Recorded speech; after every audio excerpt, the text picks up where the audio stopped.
Hi, welcome to Chad's Silversmithing. Before we get too far into the video, if you wouldn't mind hitting the like button, that really helps to get my channel promoted. I appreciate it.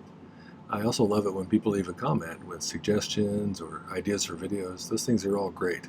So I have this really cool piece of Ocean Jasper that I've been sitting on for a couple of years, trying to figure out what to do with it. And I think I'm going to try and make a pendant out of it today. It's a really cool piece. It's got kind of a cascading waterfall of white going down, right down the middle of it. And I think it'll be fun to do something cool with. So hopefully what I do, it turns out to be cool. We'll see. Before we get started, though, I wanted to thank some groups of people. I really wanted to thank Stephen L. for signing up for my Patreon. Patreon is kind of my core group of supporters, and I'm really glad that he decided to join us. I hope that he gets as much out of the group of people that we've gathered up over there as I do. I've learned so much from them, and I hope he does as well. I really appreciate not only their financial support, but also just the cool environment that they've created there. So thanks for that, all of you. The other group is my, can you believe, 10,000 plus YouTube subscribers. Thank you for doing that. That's amazing. I also really appreciate all of the contributions you make, like the Buy Me a Coffee and the Super Thanks. Those things help out with supplies a lot. And the really nice comments that you leave. That really makes my day sometimes when I get a nice comment like that. So thank you for that. I really appreciate it. All right, well, let's start this project. These are a couple of the design idea books that I have on my merch store if you're interested. I find that anymore, since I started doing the YouTube channel, I started sketching out everything I was going to make. And I have found it to be a useful thing that helps me to get things consistent and better planned out in advance. There we go.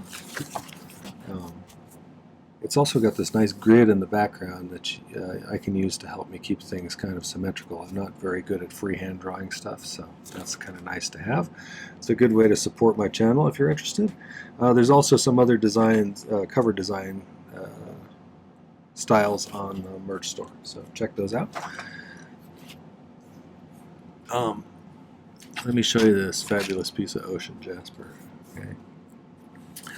It's got mostly kind of rusty oranges and browns in it, but right down the center of it, it's got this agatized area that's all white and kind of frosty. It looks just like a stream going down through some rocks or something like that. So it's a pretty chaotic stone. I thought I'd do something with clean lines because I thought it might really accentuate the chaotic nature of the design in the stone itself. So we'll see how that works out. Sometimes it does, sometimes it doesn't. I'm going to put, these are some of the different things I drew up, but I'm going to go with this one, I think. You see how I'm positioning some components along with where the design in the stone is. I think I'm going to plunk a little citrine right on the end there. So we'll need to make two bezels here, one for the big stone and an open-backed one for the citrine here. This is about a 6mm citrine, by the way. For the pieces that I'm going to use to make this, I think on the bale here, I'm going to use this slab that I cast an ingot a while back for a video. If you're interested in seeing that, there's a link up there. This is a little piece of it. I was going to maybe flatten it a little bit with the hammer to taper it some. And then I think I'm going to try and narrow it down at the top here so I can curve it around and make a bale that way. I was going to drill through it, but I think it'll look cooler if I kind of like wrap it around. So we'll give that a shot. For this I may just use a piece of 10 gauge square because it's small enough in scale to do that. And we'll do some shaping with a file and maybe a little pounding, we'll see. For the bezel, on both of them I'm going to use 3/16 inch, which is 4.76mm tall bezel. I will file it down to the height that I need it to be for each stone. And for the back of this one, because it's going to be connected to this and then to this, I'm going to use something a little bit thicker than what I normally use. I'll use some 22, I think. And that'll be less bendy when any kind of pressure gets put on here, so the bezel will be the bezel won't get distorted or anything then. And this isn't really going to be a structurally problematic area, I don't think. So yeah, to create the step in this bezel here, I'm going to use a couple of pieces of 18 gauge round wire just stacked on top of each other. A little filet flat, like I always do. So let's get started on this project. I think we'll start with the bezel for this one, and we'll go from there. Let's file the end flat first.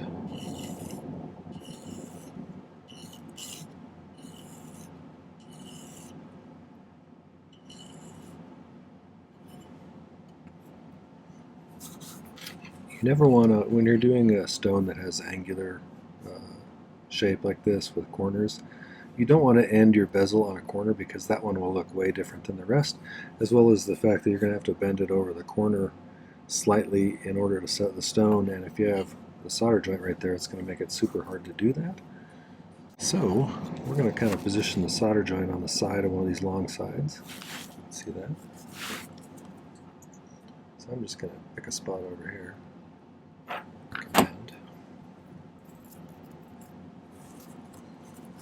Start the process that way.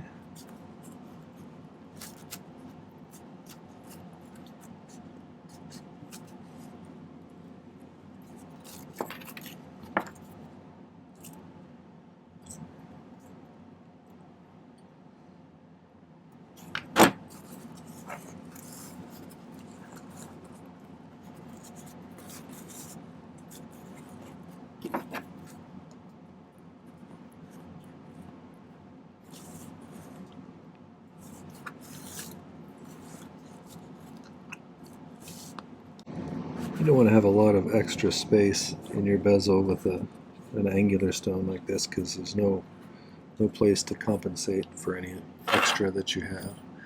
Ideally, you'd like to have a relatively snug bezel all the time, but I remember when I was a beginner, I didn't always have that. You get better at that as you go. Mark this and leave just a little bit extra for filing, not much.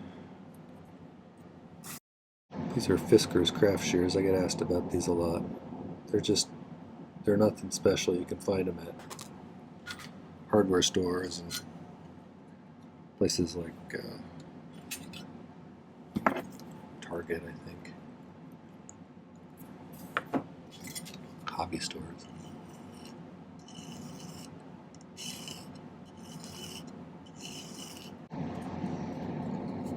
So something I found when I'm making a little bit bigger bezel like this, to get these two ends to push together tightly, I want it to be a little springy, and this is kind of flimsy when it's this big. So if I put a little dimple in the bottom like that, and push them past each other a few times, it gets way springier.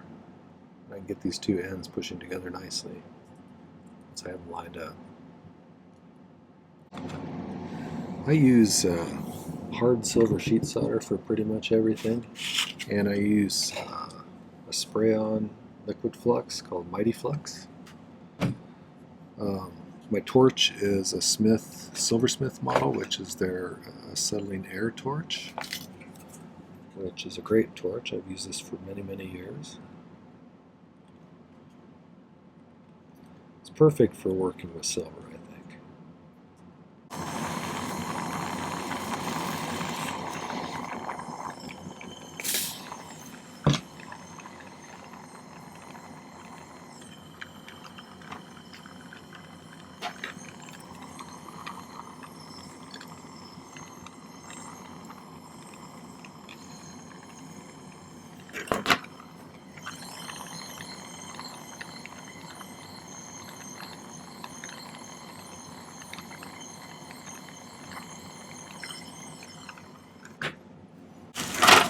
Still planning to put together a question and answer video one of these days.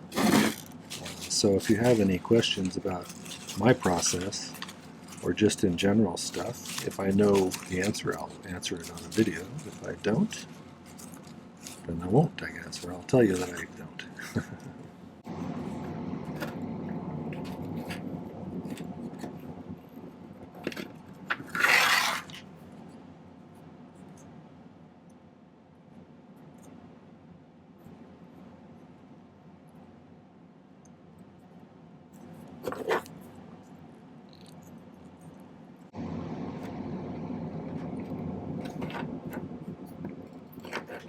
see a lot of on beginners work, and I remember having this problem as well when I first started out. That bezels look really rough on top after you're done, and one of the ways you can help that pretty easily is I think people at first have a tendency to set their stone too deep in the bezel. So when we go to set it at the end here, we're going to file the bezel down some probably, and also elevate it with, a lot of people use sawdust. I use a little tag board.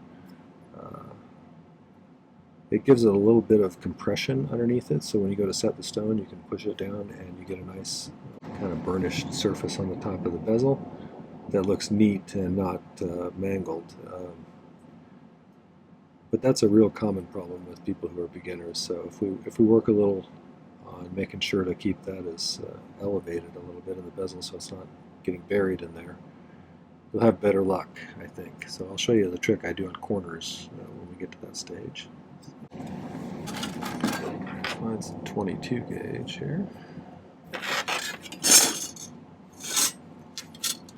think we're not going to have any border around this, so I'm just going to cut it just slightly bigger than this. Probably just follow this line there, and then maybe down to about right there. One of the things people ask me periodically is, why do I leave a little bit of extra when I cut the bottom out for a closed back bezel? And the reason is, there's quite a bit more mass in this chunk of metal than there is in this little bezel here. And so this is going to be sitting on top of it when we're going to solder it down.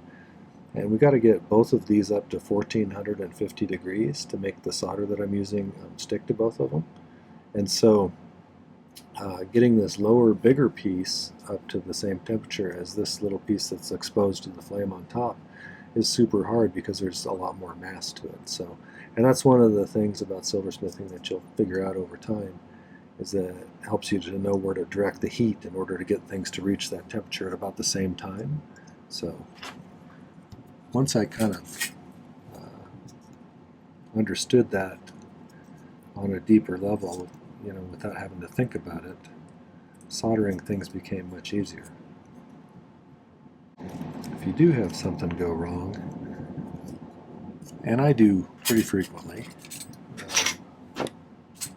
it's never a bad idea to stop for a minute and think about what happened. You sit there and think about what happened, Chad. Sometimes that leads you to sort of an epiphany where you figure out what you've been doing wrong the whole time, you know, and that's the point at which you improve. So I'm going to get this, make sure it's sitting pretty flat. I spent a little time flattening that sheet. I probably have enough solder over here, so I'm just going to go ahead and flux it, and then we'll throw it in there, and I'm going to push it up against the sides so it's touching both.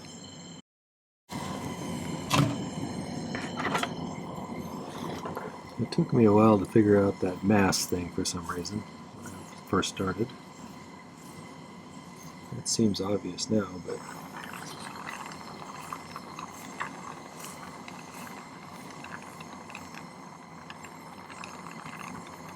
it's always kind of exciting when you first start, because you're like using a torch and melting metal and all this kind of stuff, and it kind of, it's exciting and it's hard to focus. So all these cool things are happening. I'm just going to kind of spread them out. Once I start reheating this again, that flux will kind of start to get gooey, and at that point it acts as kind of a glue to hold that solder where I placed it, which is convenient because one of the tricks to getting that bottom piece hot enough is to tip this up a little bit. So if you do it like this from above, the reason I leave the extra, one reason is so I have somewhere to point the heat at, not just on the inside, from the outside of the bezel. So a couple of choices. You can either bob back and forth like that between the outside and the inside, Or you can tip this up and heat from below for a little while, where the solder starts to flow. It's starting to melt. And once you come back over here, as long as it's touching, it should flow along that seam.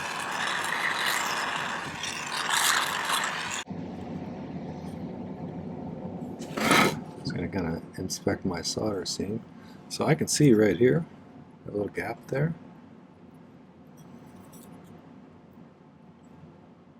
Nobody wants an unsightly little crack at the bottom of their bezel, so I'm going to go ahead and flux this again and lay a couple more pieces of solder up against there, and we'll see if we can heat the whole thing up to where I can get that to flow up and down there.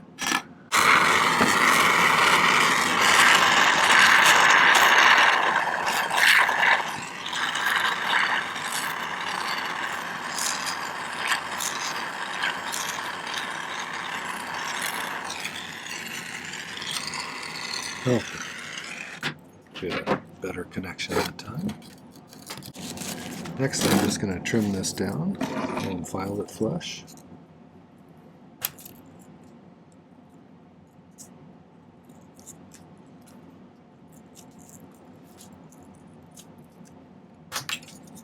Okay, now I can spend a little time getting this filed flush.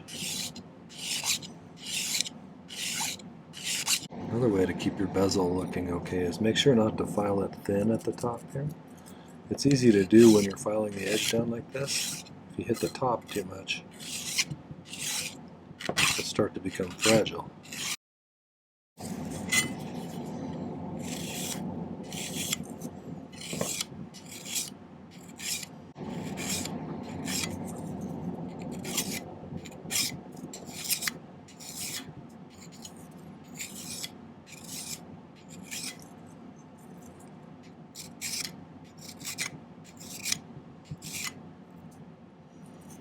Right, so I'll let that pickle for a while, and we'll work on the bezel for the that little citrine wherever it went.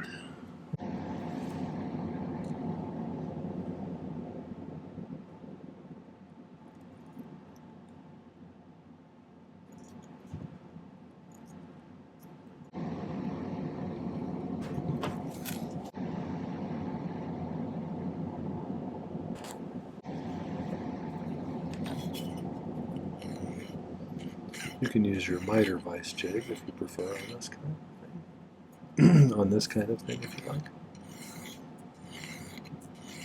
If you have one of those. Plenty of solder here, so I'll just flux this and solder this one closed.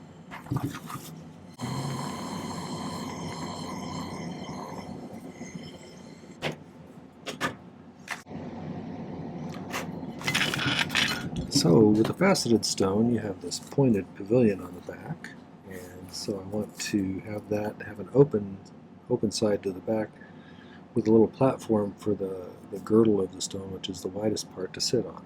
And I usually do 2 pieces of 18 gauge, sometimes 3 if it's a really deep stone. Let's start with just this piece of 18 I found on my table here. You can use a jump ring mandrel or whatever floats your boat to make these.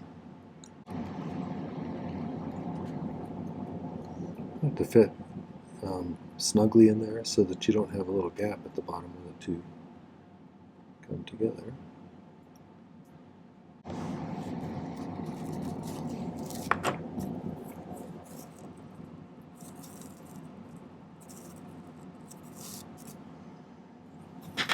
Let's solder those in and then go from there. I generally take 3 or 4 of these pretty good sized pieces of solder like this.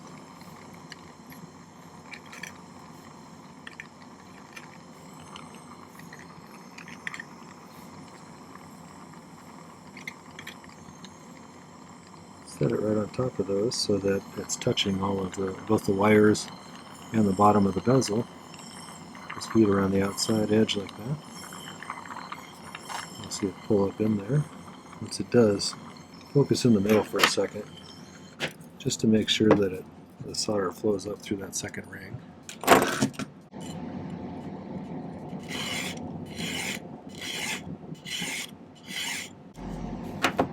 Okay, so we got a little step bezel now.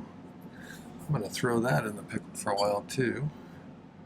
In the meantime, we need to start making this piece and this piece here. I was looking for this chunk of 10 gauge square that was a little bit longer.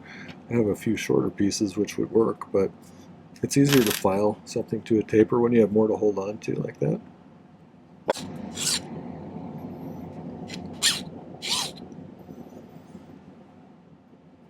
And then I'm just going to kind of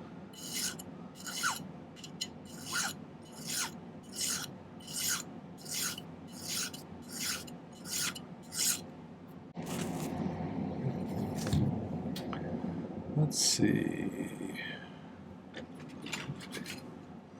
I want this to have just a little bit of a curve to it, so I'm going to use some bail making pliers. See if we can't get this end to kind of curve a little bit.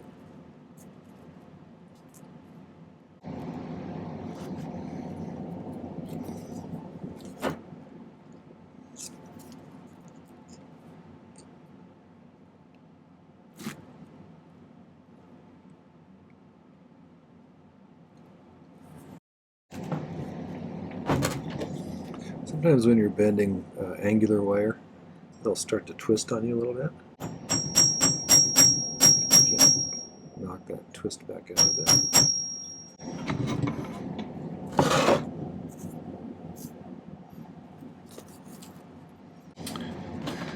I think let's make a mark. I'm going to cut it a little bit long like this. Cut it right about there.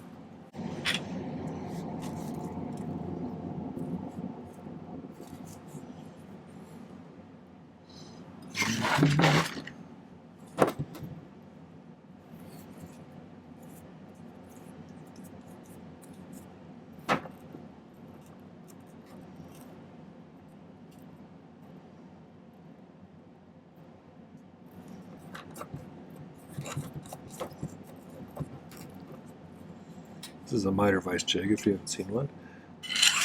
Kind of clamp things in there if you want to get a nice straight edge on it. I think that's close enough. Let's, this one we're going to have to use that other piece here. And I think to start with I want it to be thinner at the top than at the bottom, and so I'm going to spend a little bit of time forging this, and I'm just going to hit it with a hammer, anneal it, hit it with a hammer, and see if I can stretch that out and flatten it a bit.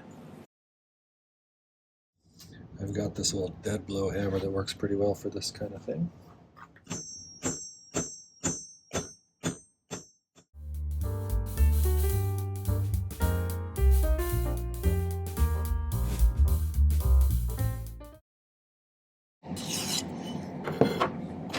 I think I'm basically, this is my plan anyway. Whether it works out or not, we'll see.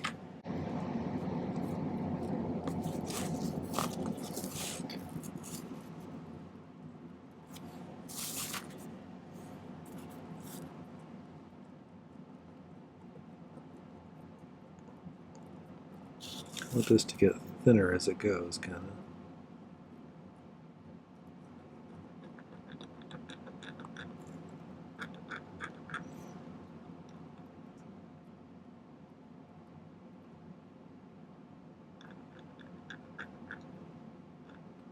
So I'm going to curl this around back on itself like that so I have a big enough loop to run a chain through.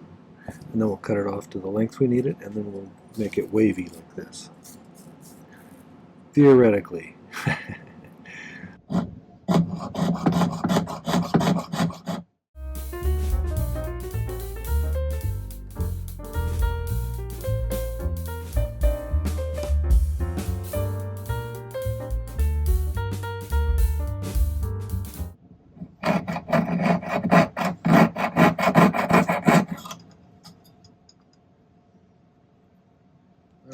So now I'm going to neaten this up with a file and with probably my rotary tool. So I'll be right back. So I had filed this and used the Dremel to kind of smooth it out, and now I'm in the process of curving this in to where it's more of a loop.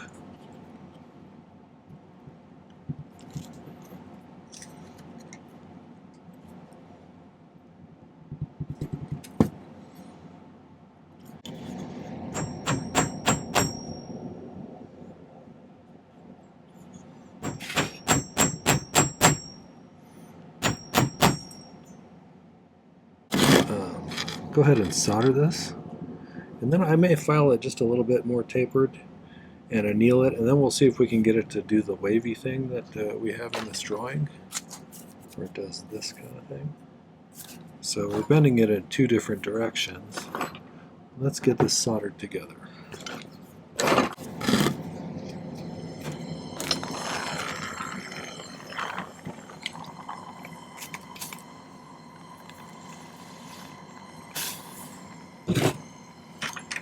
We do something called pick soldering a lot, which is pick up a little bit of solder on the end of a soldering pick, heat the piece up to the soldering temperature, and then touch it there. So if you're interested in that, I have a video up there about it.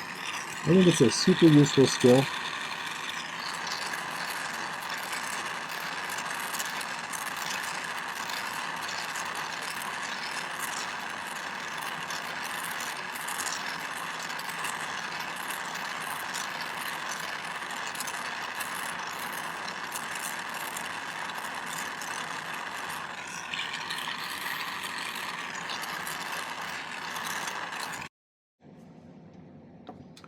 I'm going to flare this top one just a little bit.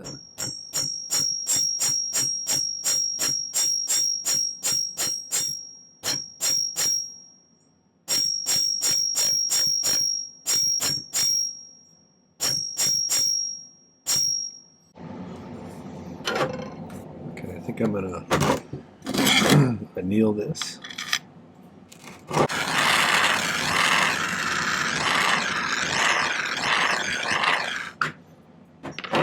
Cool off for a minute. Annealing softens the metal back up after you've been hitting it or bending it or working it in any way, which causes it to get pretty hard. So we want this thing to start bending over that way. So let's see if we can curve this a little bit.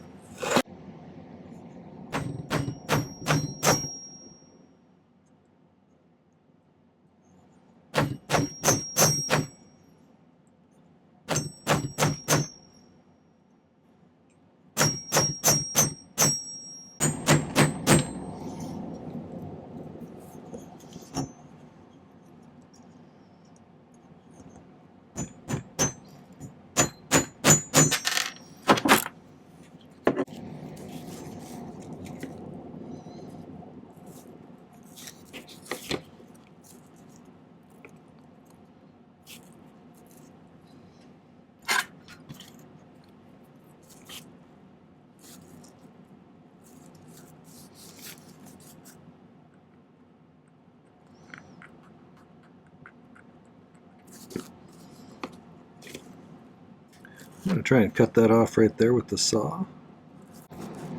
We'll try to get that just right. Be right back.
think that's going to work just fine. So I'm going to use the Dremel to kind of smooth this out because I was pounding on it. And then we'll start soldering things together.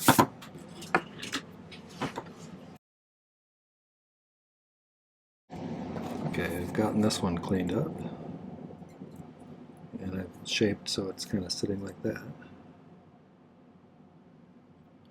So I'm thinking, put them kind of like that.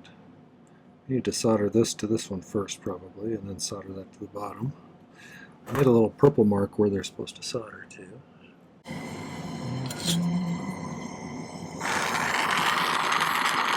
Again, there's a lot more mass in this big piece here than there's in this little piece. So I'll be focusing much of the heat over here. It's going to take this piece a lot longer than that piece to get up to temperature.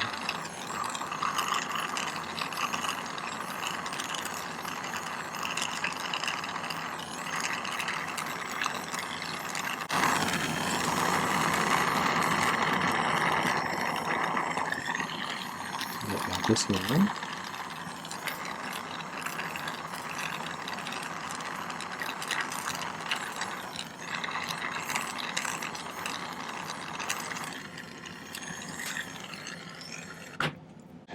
I might use a My-T-Flux since this one is more three-dimensional than this one was. That'll allow me to kind of push part of it into this softer surface.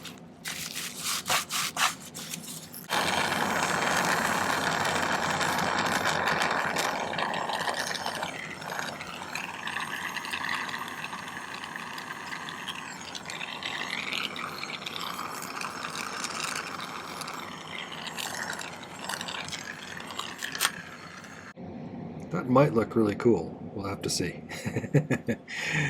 It'll be an interesting. It's an interesting experiment. So I'll get this cleaned up and pickled and polished, and then we'll set this stones, I should say, and then we'll see how they look.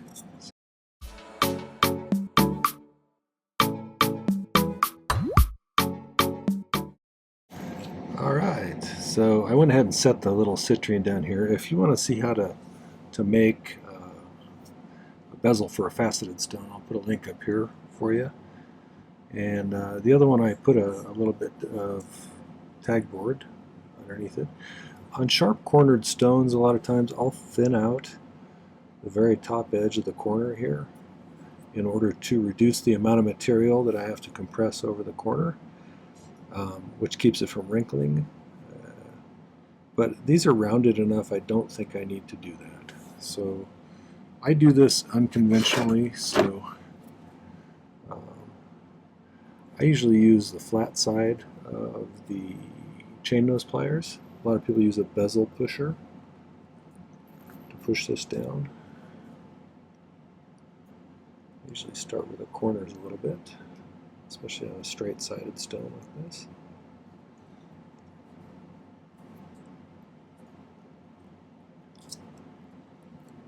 I'm also putting quite a bit of elbow grease on my thumb that's pushing down. Okay, the last step is called burnishing, and then I use the rounded outer part here, and I'm going to push where these two come together, the stone and the bezel. Rub that. Should push it down the rest of the way over the stone.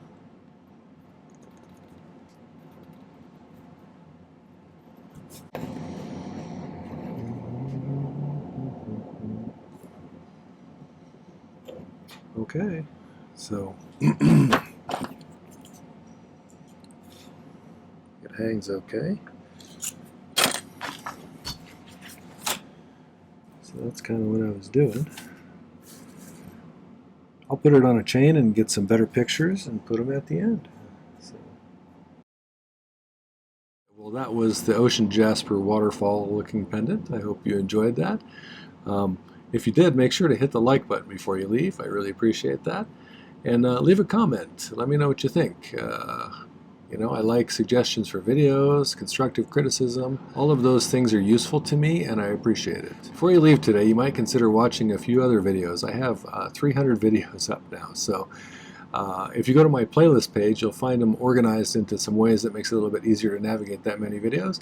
But check out a few and maybe subscribe to my channel. I'd love to have you as a subscriber. So the other thing is, make sure to check out the video description down below for some relevant links. If you wanted to check out my Patreon, there's information about that if you want to become more of a supporter. If you wanted to just give me a tip for my time, I appreciate that as well. There's a Buy Me a Coffee link. If you just have to have some of my jewelry, there's a link to my website, and you know you deserve some, so check that out. And there's even a link to my merch store if you want to get one of those design idea books, or a funny mug, or what's the other thing I have? A wine tumbler with pickle time on it. So check those things out. Thanks for watching today. Take care. Happy silversmithing.